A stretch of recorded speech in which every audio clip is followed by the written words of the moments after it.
하겠습니다. 민수기 23장 13절부터 26절 한 목소리로 봉독합니다. 발락이 말하되 나와 함께 그들을 달리 볼 곳으로 가자. 거기서는 그들을 다 보지 못하고 그들의 끝만 보리니 거기서 나를 위하여 그들을 저주하라 하고 소빔들로 인도하여 비스가 꼭대기에 이르러 7 제단을 쌓고 각 제단에 숫송아지와 순양을 드리니 발람이 발락에게 이르되 내가 저기서 여호와를 만나 뵐 동안에 여기 당신의 번제물 곁에 서소서 하니라. 여호와께서 발람에게 임하사 그의 입에 말씀을 주시며 이르시되 발락에게로 돌아가서 이렇게 말할지니라. 발람이 가서 본즉 발락이 번제물 곁에 섰고 모압 고관들이 함께 있더라. 발람이 발락에게 이르되 무슨 말씀을 하시더냐? 발람이 예언하여 이르기를 발락이여 일어나 들을지어다. 십볼의 아들이여 내게 자세히 들으라. 하나님은 사람이 아니시니 거짓말을 하지 아니하시고 인생이 아니시니 후회가 없으시도다. 어찌 그 말씀하신 바를 행하지 않으시며 하신 말씀을 실행하지 아니하시랴. 내가 축복할 것을 받았으니 그가 주신 복을 내가 돌이키지 않으리라. 야곱의 허물을 보지 아니하시며 이스라엘의 반역을 보지 아니하시는도다. 여호와 그들의 하나님이 그들과 함께 계시니 왕을 부르는 소리가 그 중에 있도다. 하나님이 그들을 애굽에서 인도하여 내셨으니 그의 힘이 들소와 같도다. 야곱을 해할 점술이 없고 이스라엘을 해할 복술이 없도다. 이때에 야곱과 이스라엘에 대하여 논할진대 하나님께서 행하신 일이 어찌 그리 크냐 하리로다. 이 백성이 암사자같이 일어나고 숫사자같이 일어나서 움킨 것을 먹으며 죽인 피를 마시기 전에는 눕지 아니하리로다 하매 발락이 발람에게 이르되 그들을 저주하지도 말고 축복하지도 말라.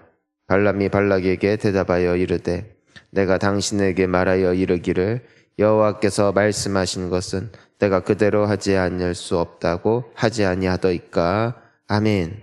할렐루야. 자, 우리가 오늘 이제 계속해서 말씀을 이어서 보니까 이제 하나님께서 이제 발람이 이제 어쨌든 발락을 따라 갔죠. 처음에 의도는 어떻게든 그 돈맛 좀 보자고 이제는 발락의 그 청에 응하여서 이제는 갔던 것임에도 불구하고 그 오는 그 과정 중에 그 사건이 있었죠. 이 나귀의 그 말을 통해서 확실하게 이제 깨닫게 되고 또 무엇보다도 하나님께서 그의 눈을 여셔서 하나님께서 기뻐하시지 않는 것을 보여주시니까 이제 그때부터 이제 발람은 돈이고 명예고 다 뒷전이고 그저 하나님께서 말씀하신 그대로 따라가는 것을 우리가 이제 볼 수 있게 됩니다. 참 우리가 여기에서 먼저 좀 생각해 볼 신비한 게 있어요. 발람이 좋은 선지자는 아니었습니다. 그러니까 원래 돈 욕심이 좀 있고 또 이 세상의 명예를 좋아하는 사람임에도 불구하고 그리고 그런 안 좋은 의도성을 가지고 나아간 것을 봄에도 불구하고 하나님께서 사람을 갈아치우지 않으신다는 것입니다. 그럼에도 발람을 쓰신다는 거예요. 그럼에도 그의 눈을 열어주시고 그를 깨닫게 하시고 그를 때로는 설득하시고 때로는 그에게 강요하셔서라도 발람을 보내어 이 일을 하게 하시는 하나님을 보게 됩니다. 우리가 비슷한 또 선지자의 이야기를 잘 알고 있습니다. 그건 우리가 잘 알고 있는 요나 선지자의 이야기죠. 그는 하나님 말씀 안 듣죠. 니느웨로 가라 말씀하시지만 다시스로 도망갈 만큼 그는 완고합니다. 그는 굉장히 성격이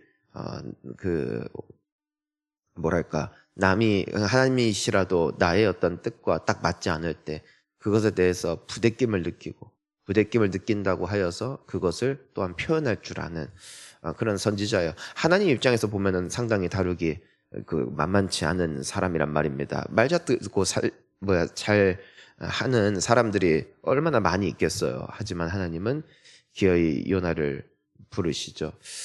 우리가 비록 하나님 하나님께서 보시기에 어떠한 인생이다 할지라도, 또 우리가 또 부족하고 모난 것이 있다 할지라도 하나님이 우리를 선택하셨고 하나님이 우리를 버리지 아니하신다는 것은 참 놀라운 사실입니다.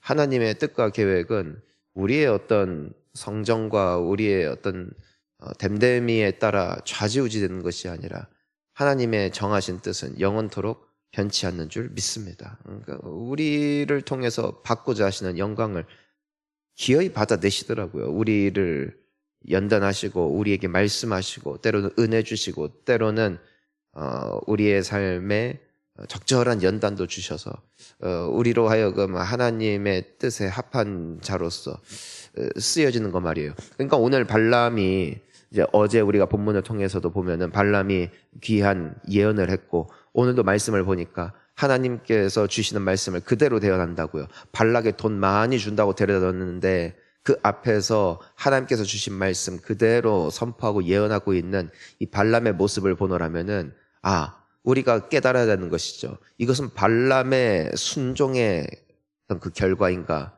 아니면 하나님의 작품인가 이겁니다. 자, 따라해 보겠습니다. 하나님의 작품. 하나님의 작품이에요. 여러분, 우리가 이스라엘이라는 이름 자체가 어디서 왔어요? 야곱이라는 한 사기를 잘 치는 사람의 이름이 바뀐 거예요. 야곱의 인생의 끝자락을 보면은 그는 당대 최고의 국가였던 그 애굽 이집트의 그 바로 왕까지도 파라오까지도 축복할 만큼 강단 있고 또 의연하며 또 하나님 앞에서 하나님을 경외하는 자로 우뚝 서 있는 것을 보게 되는데 어떤 과정이 있었습니까? 그 삼촌 집에서 고생하고 또 오는 길에 형에서 만날 때쯤에 야복강 나루트에서 환도뼈도 꺾여보고 또 딸 말 안 듣고 하나님 앞에 이렇게 하다가 딸이 어려운 일 당하는 것을 보면서 정말 그것으로 인하여 속이 뒤집어지고 또 그로 인하여서 그가 머물고자 했던 땅의 원주민들과 사이가 틀어지는 바람에 그 아들 둘이서 다 죽여버려가지고 그래서 더 이상 머물지 못하게 되므로 결국 하나님께서 오라고 하셨던 베델로 올라가는 야곱의 모습, 그리고 아들 요셉, 가장 사랑했던 아들이 죽었다고 생각하며 그 십수년의 세월을, 거의 20년의 세월을 아들이 죽었을 것이다 라고 생각하면서 그 슬픔으로 눈물을 적시며 살았던 그 세월들. 그러니까 이 여러 과정들이 겹치고 겹쳐서 그 사기꾼 야곱이 이스라엘, 즉 하나님과 겨루어 이겼다라는 칭호를 받고 하나님께서 영원토록 함께 하겠다고 약속하시는 백성들의 조상이 되어지는 것, 이것은 야곱의 신실함이 아니라 야곱의 작품이 아니라 하나님의 작품이었다는 것이죠. 여러분, 우리의 인생 역시 그래요. 사람의 어떤 선택과 결단이 그 인생에 하나님께 쓰임 받느냐 못 받느냐, 그 인생을 하나님께서 복 주시느냐 못 주시느냐, 이것을 결정짓는 것이 아니라 하나님께서 만드실 줄 믿습니다. 우리가 이렇게 새벽에도 나와서 기도하는 게 닥달한다고 해서, 설득한다고 해서, 막 찾아간다고 해서 되는 거겠어요? 우리 안에 주님의 성령이 살아계시고 우리로 하여금 기도하지 않으면 안 될 것 같다라는 거룩한 부담감을 주시고 또 때로는 상황과 여건이 우리로 하여금 또한 몰아붙이는 것 같지만 우리를 또한 기도하는 자녀로 삼으시는 이가, 그리고 우리를 여기까지 인도하시는 이가 하나님이신 줄 믿습니다. 그러니까 우리가 하나님 믿는 거예요. 하나님. 그러니까 신앙생활은 하나님을 믿는 것이고 예수님을 믿는 것이고 우리의 미래도 운명도 나의 어떤 됨됨이나 나의 성실함이 끌어가는 것이 아니라 하나님의 절대적인 의지가 결국 우리를 그렇게 만들어 가실 줄 믿습니다. 그러니까 이 발람의 모습이 귀한 것이죠. 귀한 것은 그가 원래 그런 사람이 아니지만 하나님이 그를 그렇게 만들어 가시는 모습을 통해서 하나님의 신실하심을 보게 되는 것입니다. 자, 첫 번째 예언은 축복이었어요. 그러니까 이 발락이 뿔이 났죠. 자, 그래서 이 발람이 저주할 수밖에 없을, 하나님이라도 책망할 수밖에 없을 한 가지 근거를 제시합니다. 13절 말씀 함께 읽어보겠습니다. 발락이 말하되 나와 함께 그들을 달리 볼 곳으로 가자. 거기서는 그들을 다 보지 못하고 그들의 끝만 보리니 나를 위하여 그들을 저주하라 하고. 자, 전체가 아니라 어디만 보는 곳으로 가요. 그 끝만 볼 것이다. 가장 후미진 곳, 잘 보이지 않는 곳이에요. 여러분, 이것이 보여주는 것이 무엇인가? 그냥 겉으로 많은 사람들이 있는 거 보면은 와, 크다 해서 너가 축복했을지 모르지만 그들의 보이지 않는 모습을 보여줄까? 그거예요. 잘 보이지 않는 그 끝자락을 한번 보여줄까? 남들의 눈에 띄지 않는 곳, 그들의 추한 모습 말이에요. 더러운 모습, 약한 모습. 이것이 그들의 끝이에요. 여러분, 우리의 일반적으로 보여지는 모습이 있어요. 꾸며진 모습. 남들이 보았을 때 아름다운 모습이 다 있어요. 없는 사람이 누가 있겠어요. 하지만 그 끝 모습이 있어요. 사탄은 이것을 가지고 우리를 흔들어요. 너 근데 그랬잖아. 너 뒤에서 그랬잖아. 여러분, 우리 모두에게는요, 약함이 있어요. 그 끝의 모습이 있어요. 남들의 눈에 띄지 않는 모습이 있어요. 자, 그걸 보면 그들을 저주할 거다. 이게 발락의 이야기입니다. 어떤 모습이었는지 성경은 우리는 몰라요. 기록하지 않으니까. 하지만 실질적으로 성경에 써 있는 이스라엘의 끝자락의 모습을 보면은 그들은 하나님의 자녀다운 모습으로 살지 못할 때도 많이 있고요. 항상 사건 사고가 있고 또 언제나 그 뒤가 구린 것이죠. 인간도 그렇고 민족도 그렇고 말입니다. 세상에 완전한 나라가 어디 있겠어요. 세상에 완전한 인간이 어디 있겠어요. 사람들이 우리 대한민국에 대해서도 그 끝자락을 주목하잖아요. 그러면 이 나라는 진짜로 살만한 나라가 아닌 거예요. 그래서 나라 욕을 하게 되는 것이죠. 여러분, 사람도 같이 살다 보면은요, 사람은 결국 사람이에요. 사람 냄새가 나는 것이죠. 예수님은 가까이 할수록 예수님의 향기가 나는데 사람은 가까이 볼수록 사람 냄새가 풀풀 나는 것이죠. 그러면은 우리가 그러니까 이게 결혼하거나 어떤 사람과 친해지고 가까이 교제하다 보면은 실망스러운 모습을 보는 거예요. 그 끝자락의 모습을 보기 때문이죠. 그러니까 발락은 그걸 보면 그 하나님이라도 뭐라고 한마디 하실 줄 알았어요.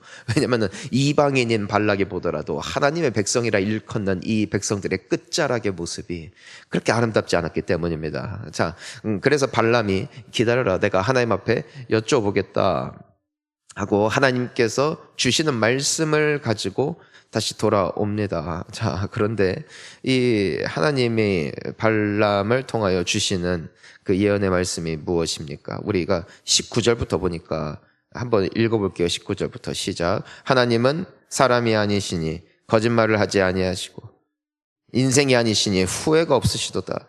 어찌 그 말씀하신 바를 행하지 아니하시며 하신 말씀을 실행하지 않으시랴. 20절입니다. 내가 축복할 것을 받았으니 그가 주신 복을 내가 돌이키지 않으리라. 또 21절 야곱의 허물을 보지 아니하시며 이스라엘의 반역을 보지 아니하시는도다. 여호와 그들의 하나님이 그들과 함께 계시니 왕을 부르는 소리가 그 중에 있도다. 아멘. 자, 따라하겠습니다. 복 주기로 작정하면 반드시 복 주신다. 믿으시기 바랍니다. 이분이 하나님이에요. 그러니까 이분은 정말 우리가 믿을 만하고 의지할 만하고 안심이 되는 거죠. 여러분, 복음은요 들을수록 안심이 돼요. 감사해지고 안도되죠. 사실 우리 끝자락을 주목하게 만들어요. 누구는요? 이 발락 같은 사탄 말입니다. 우리 끝자락을 주목하게 만들어요. 우리의 수치스러운 모습, 우리 부끄러운 모습이 다 있어요. 지금도 말이에요. 다 있다고요. 근데 하나님은 한 번 말씀하신 바를 후회 안 하신대. 그분의 결정을, 그분의 선택을 돌아보면서 좌절하지 않으신대요. 이미 하나님의 마음은 확고 있었어요. 나는 그들을 축복할 것이다. 나는 그들의 허물을 보지 않는다. 나는 그들의 좋은 점을 본다. 성령의 사람들의 특징이 있어요. 그게 뭐냐면은 허물을 보는 게 아니라 그들에게 있는 가능성을 보는 것이죠. 베드로를 부르시는 예수님을 보세요. 시몬아, 너는 이젠 반석이다. 넌 베드로다. 베드로의 얼마나 모난 모습이 많이 있겠어요. 하지만 예수님은 그에게서 비전을 보세요. 그에게서 미래를 보세요. 그것을 강조해 주세요. 그 야곱, 이 이스라엘 백성들의 부족한 모습들이 있죠. 하지만 하나님께서는 그들의 좋은 점을 보세요. 허물을 보지 않으신대요. 그들의 반역을 보지 않는데요. 우리가요, 자녀를 키우다 보면은 참 재밌는 일들이 있죠. 자녀가 누가 봐도 평범한 아이라고요. 누가 봐도 그냥 자기 또래들에 비해서 뭐 특출난 게 아니라고요. 근데 엄마 아빠들의 이야기를 들어보면은요, 자식 사랑, 자식 자랑이 극성이에요. 무슨 그분들 말만 들으면 거의 위인이 났어요, 위인이. 이 사람 없으면 지구가 뭐 쪼개질 것 같고, 뭐 그 아이가 없으면은 이 세상이 안 돌아갈 것처럼 말해요. 누가 봐도 안 그런데 그게 부모의 마음이더라고요. 그리고 그 부모의 본능, 그 본능을 누굴 닮은 거예요? 하나님을 닮았더라고요. 우리는요, 만약에 누가 자식 욕하면은요, 뭐 그냥 완전 끝나는 거죠. 얘가 얼마나 잘하는데. 때로는 그 범죄자들의 그 모습을 보면은 사회에 지탄을 받고 뭐 온갖 욕을 다 먹는데도 불구하고 부모들은 선처를 요구하더라고요. 그럼 사람들은 또 그거 갖고 욕해요. 어떻게 저런 자식 가지고선 어떻게 선처를 요구하냐? 부모라면, 참된 부모라면은 저 새끼 저거 감옥 들어가게 해야지. 제가 알고 있는 어떤 분의 아이도 뭐 얼마나 못된 범죄를 저질렀는지 몰라요. 그런데도 막 교회에다가 막 그 종이 돌려서 아이 위에서 좀 이거 좀 써달라고, 좀 이거 탄원서 같은 거 좀 써달라고 막 빌면서 다니는 거 보면서 속으로 부대끼더라고요. 저런 놈은 감옥 가야지, 저런 놈은 소년원에 가야지. 근데 부모는 그렇지 않더라고요. 얘가 원래 안 그랬다.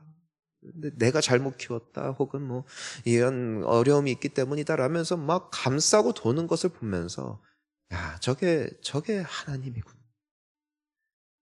하나님은 그런 분이시더라고요. 아무리 사탄이, 아무리 사람들이 우리의 어떤 모난 모습을 가지고 질타한다 할지라도 하나님은 우리를 싸고 도세요. 하나님은 우리를 사랑하세요.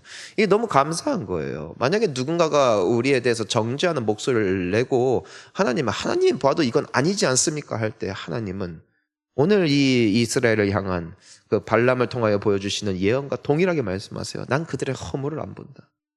나는 그들의 악함을 보지 않는다. 나는 후회하지 않는다. 나는 그들을 복주기로 했다. 나는 그들과 끝까지 함께 할 것이다.